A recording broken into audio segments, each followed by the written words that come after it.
Welcome to Horns of a Dilemma, the podcast of the Texas National Security Review. I'm Sheena Chestnut-Greitens, the editor-in-chief of TNSR, and I'm here with our executive editor, Ryan Best. We're really pleased to have joining us today Dr. Jeffrey Friedman, author of the article, "The World is More Uncertain Than You Think: Assessing and Combating Overconfidence Among 2,000 National Security Officials," which is featured in Volume 8, Issue 4 of the journal. Jeff is an associate professor of government at Dartmouth College, where he studies the politics and psychology of national security decision-making and directs the John Rosenwald Postdoctoral Fellows Program in U.S. Foreign Policy and International Security. Jeff, welcome to Horns of a Dilemma. It's great to have you on the show. Thanks for having me, Sheena.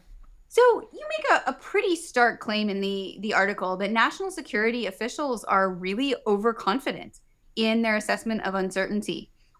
Tell us a little bit about what inspired you to investigate this phenomenon of overconfidence, and what broader questions about decision-making and risk and managing risk in the national security arena were you hoping to answer when you started this project? Sure. I mean, the main motivation for this piece is that uncertainty is everywhere in foreign policy decision-making. So that's, when a general makes a war plan, you never know exactly what's going to happen, or intelligence analysts who are trying to assess other states, that's surrounded by uncertainty. Trade negotiations, trying to figure out each other's bottom lines. In foreign policy, there's always things that you don't know, and you have to grapple with that. There's also lots of reasons to believe that human brains are wired in ways that make us pretty bad at assessing uncertainty, or at the very least expose us to lots of heuristics and biases. And there's a whole field of political psychology that explains why that's important. In any event, it's also really hard to know how good or how poorly or how biased national security officials are when they assess uncertainty. There's a bunch of reasons why that's very hard to know. Part of it is that national security analysis is often classified. Part of it is that national security officials often leave assessments of uncertainty vague. And so basically what that means is we don't have a particularly rigorous picture of just how well or how poorly foreign policy officials assess uncertainty, what kind of biases they had, or how hard those are to correct. And so the article was basically an attempt to get some traction on that and figure out how well, how poorly national security officials can assess the uncertainty that surrounds their most important choices. It might be helpful at this point to talk about why it's so hard to understand how well people assess uncertainty. I'm really curious to know how you can assess whether any single assessment of uncertainty is right or wrong. Yeah, that's a great question. And that's really the heart of the matter, is that it's almost impossible to know whether any one assessment of uncertainty was accurate or not. So, for example, if a general says the strategy has a 70% chance of success and it fails, it could be that the general was over-optimistic, or it could be that they just got unlucky and that the 30% outcome happened. So for a whole bunch of reasons, it's just very hard to know what you make of any individual prediction in world politics. And so what decision scientists generally recommend is that rather than try to evaluate predictions or assessments one by one, you instead put them together. And for example, you could look at all of the times when generals say that their strategies have a 70% chance of success. You can then see whether those strategies in fact succeed something like 70% of the time. And even if any one of those judgments could be good or bad, and that's hard to know, you could at least draw some systematic inferences about whether those judgments on the whole are accurate or biased. So it's those systematic inferences that I found really interesting and a really striking contribution in this article. So I'm going to look at my paper here so I get the numbers right. But, many of us would assume that seasoned national security professionals are highly trained and that they might have better calibrated judgments. That's at least what many of us, I think, would hope, and many citizens in places around the world would hope is true of leaders with training and experience. But your findings actually don't really suggest that that's true. You report that when officials gave a 90% confidence rating, they were actually only correct about 57% of the time, which is a pretty big gap. So can you talk a little bit more, and I know you started to get into this, but tell us a little bit more about why that kind of gap in confidence and overconfidence might persist even among experts with really extensive experience and education, and what's at stake when somebody gets it that wrong? Yeah, so those data that you mentioned come from I think the total was 60,000 assessments of uncertainty made by 2,000 people. And that allows us to draw some pretty precise inferences, like you just said, about just how overconfident they are. So another number that jumped out of the data at me is that when national security officials were totally certain that they had the right answer, that is to say they said something at 100% or 0% chance of being true, they were actually wrong 25% of the time. So that is a pretty big gap. It's about the same gap you'd see when you study other populations, so-called non-elite populations. So this isn't something that's special to national security officials, but rather that this appears to be a place where national security officials have biases, in this case, overconfidence, that are shared widely in the population. And then the question is why that is. And I think the straight answer to that is that most people never receive structured feedback on how well they assess uncertainty. That assessing uncertainty is something that most people do every day of their lives. But as I mentioned before, it's really hard to get a clear sense of how right or how wrong or how accurate your judgments are. And most people will naturally think that they're better at this than is really the case. There's a really important essay on this by Philip Tetlock, in which he shows that when forecasters are asked to say whether judgments that seem accurate reflect well or poorly on their judgments, they love taking credit for things that look good. But when they make judgments that seem after the fact to be mistaken, they start making excuses. They say, well, actually, the question was worded poorly, or something happened that nobody could have predicted, so you can't fault me for not understanding that. Or actually, I just worded it poorly and I was really closer to the truth than it looks. And I think that's very consistent with a suite of psychological biases that lead people to think they are more efficacious at dealing with the world than they really are. And unless you give people direct, structured, clear feedback that shows them the extent of their biases, I think it's very easy for people, even successful national security officials, to not realize the gaps in their judgment that they've got. Studies like yours are notoriously difficult to conduct at scale. What makes this kind of research so challenging, and how does your study build on or go beyond the previous work that's been done in this arena? Yeah, the scale is the key thing here, because when we're talking about trying to get access to national security officials, obviously these people are pretty hard to reach. By contrast, it can be pretty easy to gather data from the population writ large, but there are always questions about whether surveys among, say, college students or people online would tell us something about national security officials and their performance. So there have been a handful of studies about how well national security officials assess uncertainty in the past. By far the best of them to date was conducted by a Canadian scholar named David Mandel. He got a data set of about 1,500 predictions made by the Middle East component of the Canada's Intelligence Assessment Secretariat. And he did amazing things with that. And that study received a lot of due recognition. But at the end of the day, it's a relatively small slice of data produced by a very specific office in one context. And we can always ask questions about how well that generalizes. So what I tried to do in this study is to conduct a survey that was large enough so that we can sustain generalizable inferences about national security officials. The short story is that I set up a collaboration with 4 advanced military education institutions: the National War College in the United States, the NATO Defense College in Italy, the Canadian Forces College in Toronto, and the Norwegian Defense Intelligence School in Oslo. And over a period of 8 years, I would visit those places, administer a survey to students who were mostly rising colonels or their equivalents in civilian national security agencies.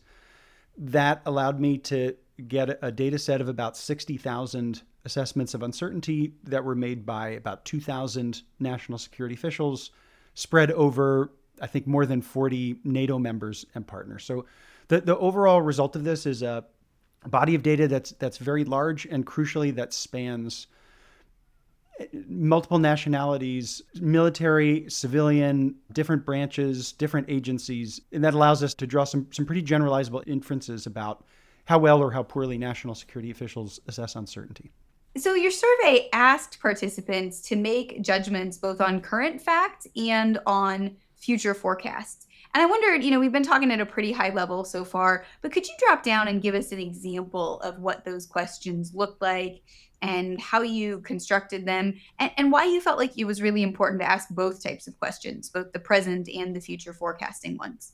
Sure. So there are a bunch of questions in the data set that are asking people to assess current states of the world or past states of the world. So that would be, for example, does NATO spend more on defense than the rest of the world combined? That's just a factual question. There's an answer to that. Of course, people don't necessarily know the answer, so in their minds it's uncertain, but that's one kind of question. And then there are other questions in the study that are predictions. So what are the chances that there'll be a ceasefire between Russia and Ukraine by a certain date? Or what are the chances that Bashar al-Assad is ousted from Syria's presidency by a certain date?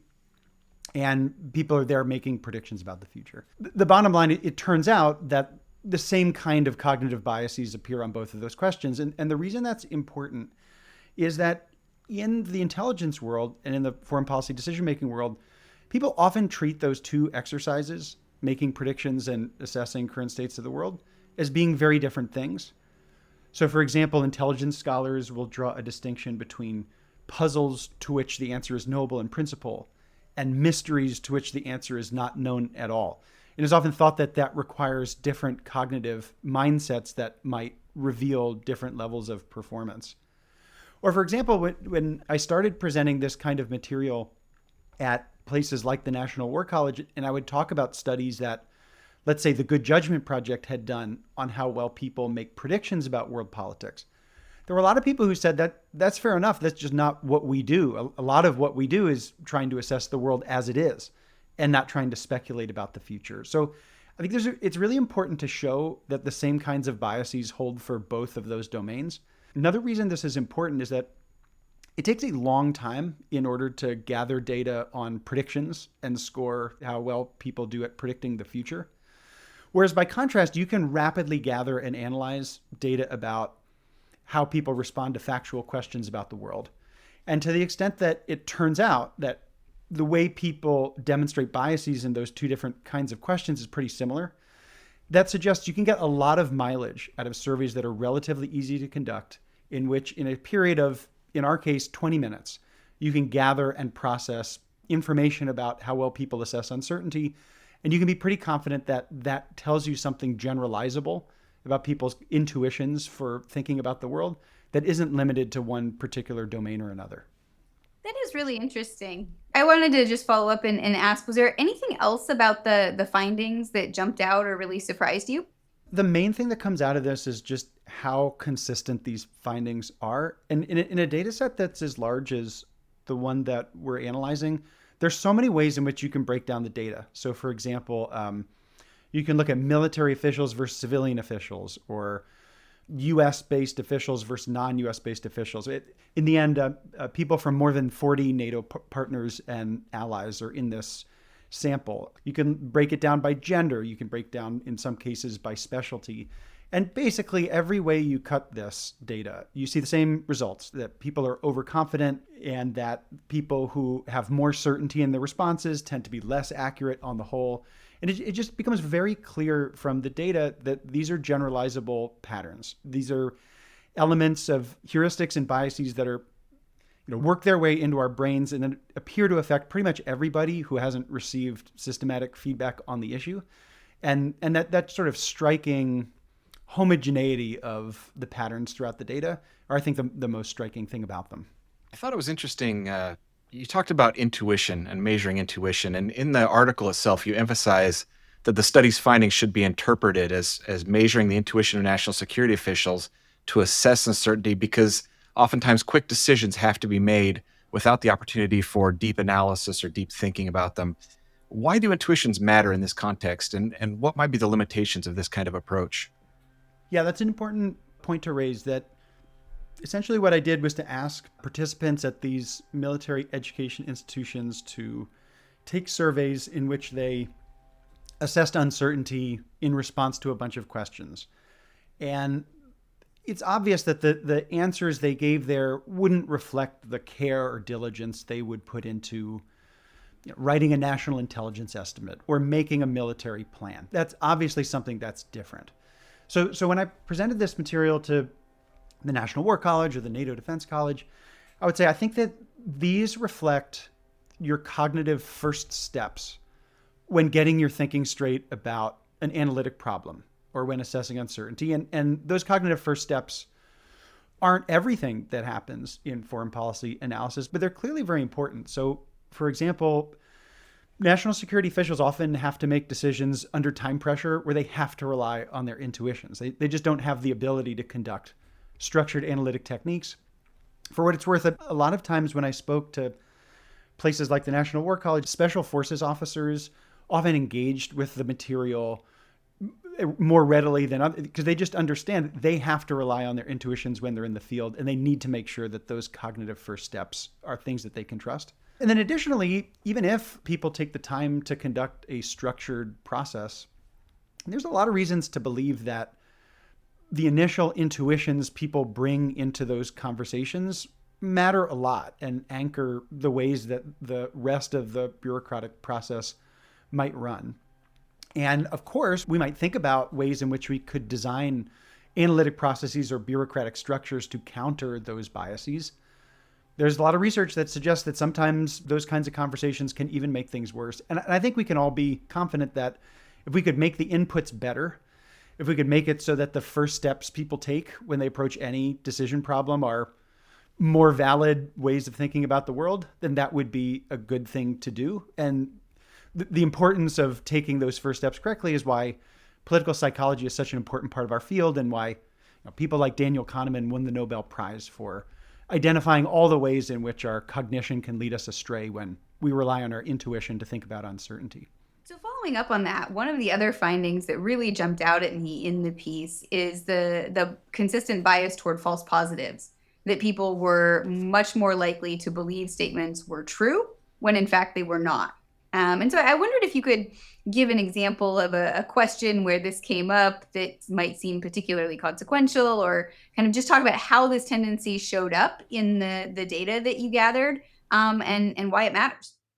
Yeah, so the data were embedded with a whole bunch of experiments that I ran to try to get inside people's cognition and figure out why it is that they were overconfident. One of the things that I did was to randomize how questions were presented. So, for example, some people might get a question asking, has ISIS killed more civilians over the last 5 years than Boko Haram? But then the other half of people will get it the other way. Has Boko Haram killed more civilians over the last 5 years than ISIS?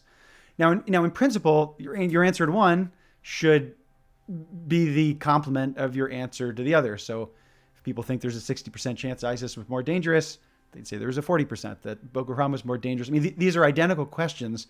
So the way they're phrased shouldn't impact the answer. And the answers to those two sets of questions should add up to 100%. But it turns out that when you add them up, they add up to 110%. Because basically everybody is inclined to put a little bit extra probability towards whatever outcome it is you're asking about. So when I ask, is ISIS more dangerous than Boko Haram? People start thinking about ways in which, oh yeah, ISIS really does seem pretty dangerous. And when you phrase it the other way, people start imagining all the reasons why maybe the right answer is Boko Haram. There are a bunch of reasons this could be the case.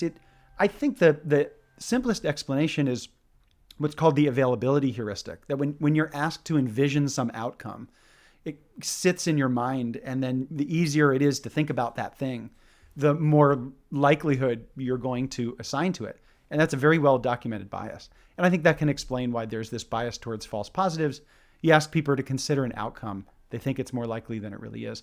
One of the reasons this is super important is because, as we could talk about later, there are a number of methods that you can take to reduce that. For example, you can try to make sure that analysts look for information that disconfirms hypotheses to counteract their natural tendency to agree with whatever outcome you put before them. Or you can try to make sure that analysts always consider multiple hypotheses at the same time. And it's very well documented that these things work. And one thing that the data demonstrate is that there's a real need for that, because in the absence of some analytic structure that helps to counteract people's natural tendencies towards false positives, they're likely to get a bit carried away in assigning too much likelihood to almost any scenario you put before them. It's important for research design for students as well. I'm thinking about conversations I have that you have to go look for disconfirming evidence and always ask how you would know if you're wrong, not just sort of look for the evidence that suggests you're right. So that's a really important principle for national security decision making, but I think also it's for scholarship. So really glad to raise that. It really brings up a lot of questions, though. I was really struck reading through this that you use Breyer scores to quantify forecasting accuracy. And in your article, you found that 96% of survey participants would have received better Breyer scores if they had attached less certainty to every one of their intuitive judgments. What does this say about the overall reliability of national security officials' expert judgment? Yeah, that's an important finding. I'm glad you raised it. This is very consistent with findings that Philip Tetlock had when he interviewed international relations academics. He found they were also so overconfident that in many cases their judgments would have received better Breyer scores if they had simply said they didn't know the answer to every question posed. I should just say that the way that the Breyer score works is it sort of takes the difference between the prediction you made and the assessment you could have made if you knew the answer with certainty. And then you fiddle around with it a bit in order to get the mathematics to work. But it's just a way of saying whose assessments are more informative than others. One of the things that the study found is that the average forecaster or average national security official made predictions that were less accurate than simply flipping a coin. 68% of them were worse than that flipping a coin standard. And the more certain that they were, that is, the more extreme the probabilities they attached to judgments presented to them, the worse their Breyer scores tended to be. So more confident people tend to be less accurate. And as you said, that was so widespread that 96% of people in the data set would have done better if they had made every judgment with less certainty. So these are really striking findings. I think it is important to indicate that this doesn't mean that people don't know what they're talking about. So the data are really clear that when national security officials think some statements are more likely to be true than others, that those are reliable judgments. So if you just ask them to say, in a relative sense, when they think something's more likely, it is in fact more likely to be true. It's just they overdo it. And they're so overconfident, they assign too much certainty that in some sense cancels out a lot of the value that they can provide. And the key to this is not to say that we shouldn't assess uncertainty. It's not to say that national security officials don't have expertise. They clearly do. It's just that is often counteracted by their cognitive biases. And that's why it's so important to better calibrate these judgments to screen out the overconfidence so that we can make most use of the information and the insight that people really have. Okay, so now I've got to ask this question about human psychology and political psychology. How did national security officials react, or how have they reacted to being shown that their judgments were so biased and that their estimates of uncertainty were so off? Because this was a really interesting collaborative research process, and I'm curious what the impact and reception to you showing people this data was and has been. It was a wonderful experience to present this to these people. So again, there were about 2,000 students at places like the National War College or the Native Defense College, Canadian Forces College, Norwegian Defense Intelligence School. And they would take these surveys, and then I'd go and present the findings to them. I would say there was always, like some nervous laughter when people saw that their judgments were so overconfident. Generally, the room gets a bit quiet when you say people would have gotten better scores if they had just flipped a coin. On the other hand, people were very receptive to this. I think one thing that I've always found about national security professionals is they want to do a good job. They want to do better. And I think they are also quite aware that the kind of data that they're presented with in these exercises are things that almost none of them have ever seen before. And so I think this general idea that it's possible to go through your career and do really well, indeed well enough that you can get a really coveted slot at a place like the National War College, but yet never receive direct feedback on your ability to assess uncertainty. And that's something you want to have, particularly if you're going to make high stakes choices in the world. I think that's something people were on board with. A question that just was always asked, and is an important one, is how is it that we can make decisions and be confident in decisions if you're telling us that we need to grapple with uncertainty all the time? And if you're telling us that when we are certain that things are going to work, we actually should think that there's only like a 60% chance they're going to work. How can we get through our jobs? And I think the answer to that, and it's a super important question, I think the answer to that is just to distinguish between being confident as a sense that you are certain something is going to work out, as opposed to confidence meaning you are sure you have made the right choice given the information that's available to you. And I think quite clearly we want national security officials defining good decisions in terms of the second of those things. And indeed, if we think we can only make confident decisions when we are certain they are going to work, that puts us in a really vulnerable position because the world is more uncertain than we think. And a lot of our assumptions are going to be proved wrong. Whereas if we've done a really good job at assessing uncertainty and acknowledging doubts and caveats, and we can be confident we're doing those in an accurate manner, and we still think the decisions we're making are justified, I would say that should give us more confidence that we're doing the right thing. And I just think that that conceptual distinction of saying being confident in a decision means you've thought about it well and not that you are absolutely certain it's going to work is an important distinction that's worth drawing, and always occupied a good chunk of the conversations I had with the professionals who participated in this. That's great to know. That's really well put, and I appreciate the answer and the extra context. Yeah, definitely. Now, something that I thought was really positive about your article, you argue that with just 2 minutes of training, you saw significant improvements in performance on the survey. What did that training involve, and what made that so effective? Yeah, I'm glad you asked that. So one of the experiments that was embedded in this study was that half of every cohort that participated would get a very brief set of information that was basically just the same statistics we've been talking about. So when national security officials think a statement has a 90% chance of being true, it's actually true about 60% of the time. 98% of people who participate in the study would have done better if they made every one of their judgments with less certainty. And there was a nice graph that sort of summarized all this.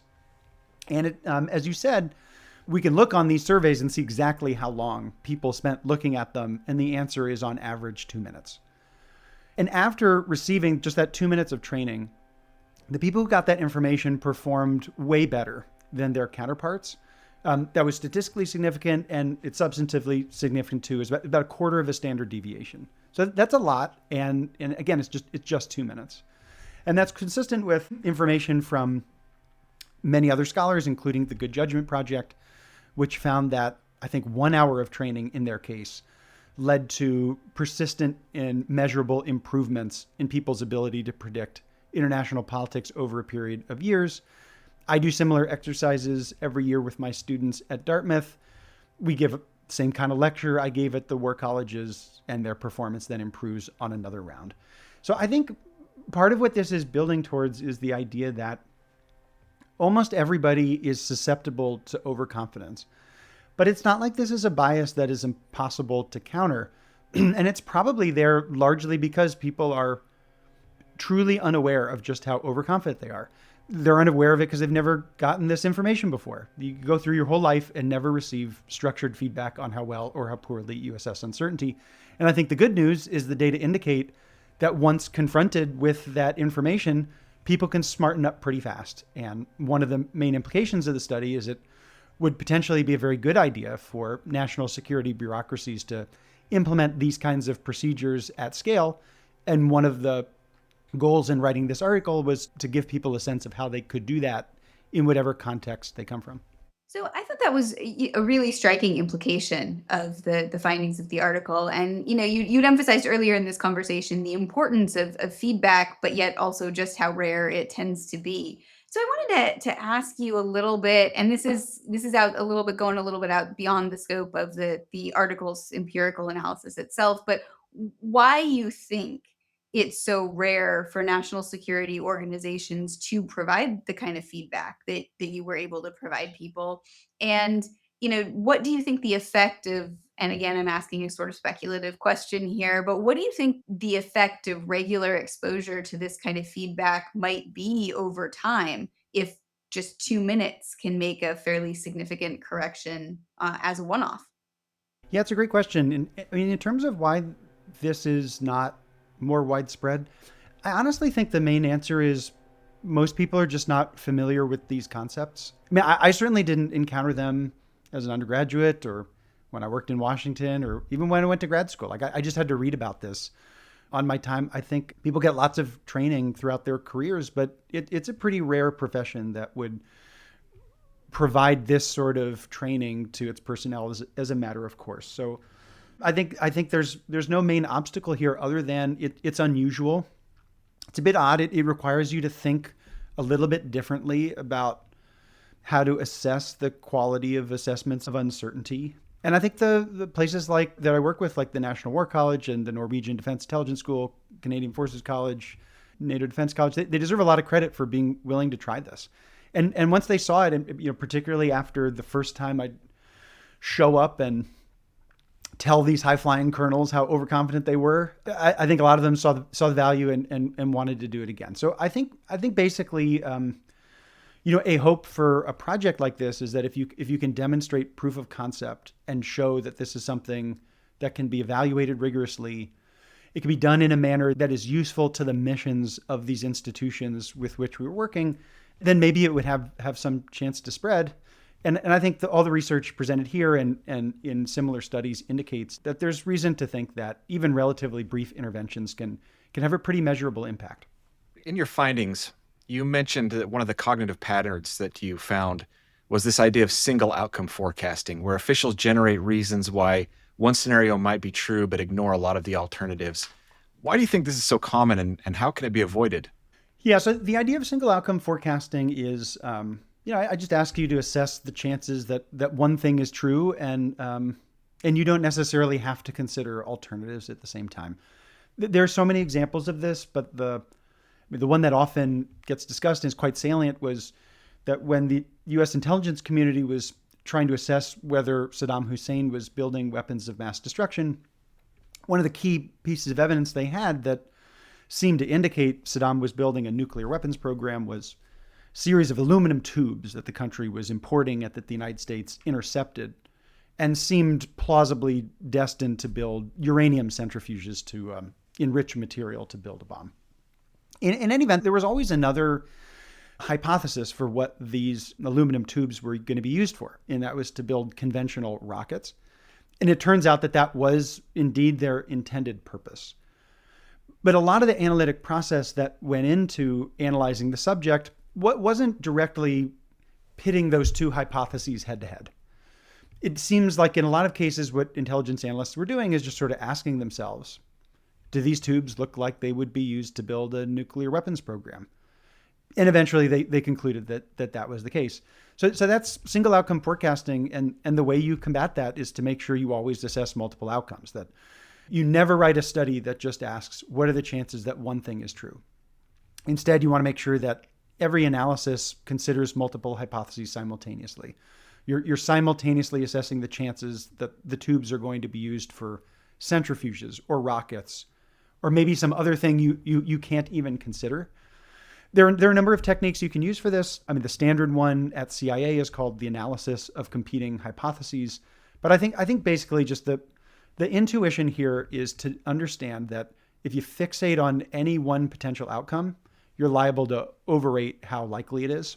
And that can in turn lead to all sorts of problems that were, of course, very vividly shown in the estimate of Iraq's nuclear programs in 2002.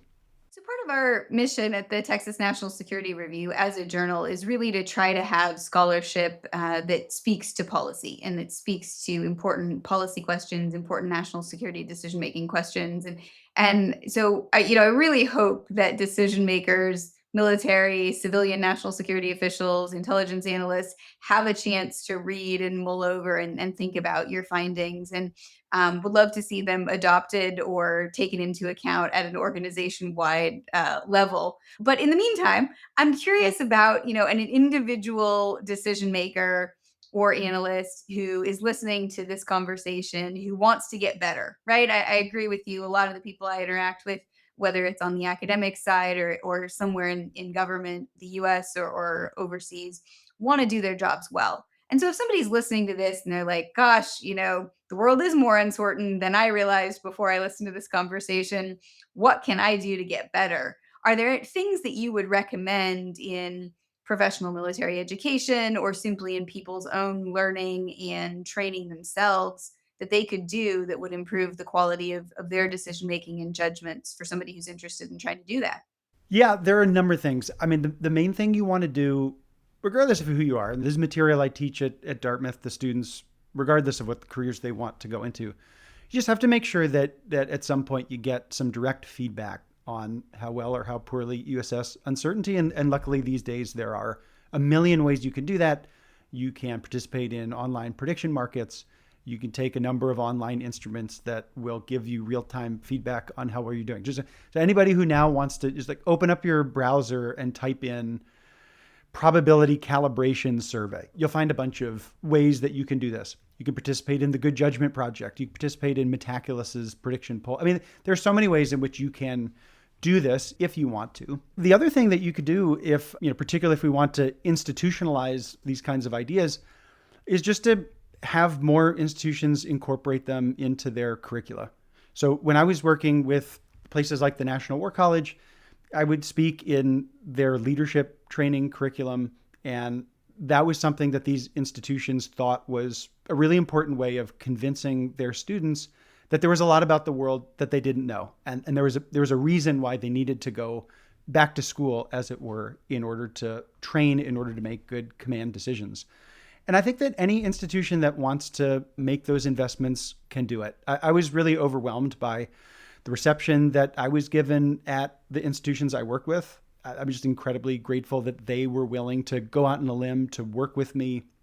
And hopefully now, with all the results that are presented in the paper, and having spent the better part of a decade working with these institutions to hone a program that they found useful and wanted to incorporate into their curriculum year after year, that may provide, I hope, a roadmap for other institutions who want to do the same thing. And one of the reasons I wrote the paper is so that it can spread, and that maybe in the future other people can conduct similar exercises on their own. And it was just such a rewarding process that I hope other people will take up themselves. That's great. And it is heartening that it's had that kind of effect and reception, and definitely hope that the article helps to spread the word and get it out there. Thanks for joining us today on Horns of a Dilemma from the Texas National Security Review. Our guest today has been Jeffrey Friedman, author of the article, The World is More Uncertain Than You Think, Assessing and Combating Overconfidence Among 2,000 National Security Officials. Jeff, thank you very much for joining us today. Thanks, Shane, and thanks, Ryan. It was a pleasure to be here. If you all enjoyed this episode, please be sure to subscribe and leave a review wherever you listen. You can find more of our work at tnsr.org. Today's episode was produced by TNSR Digital and Technical Manager Jordan Morning and made possible by the University of Texas System. This is Sheena Chestnut Greitens and Ryan Best. Thanks for listening.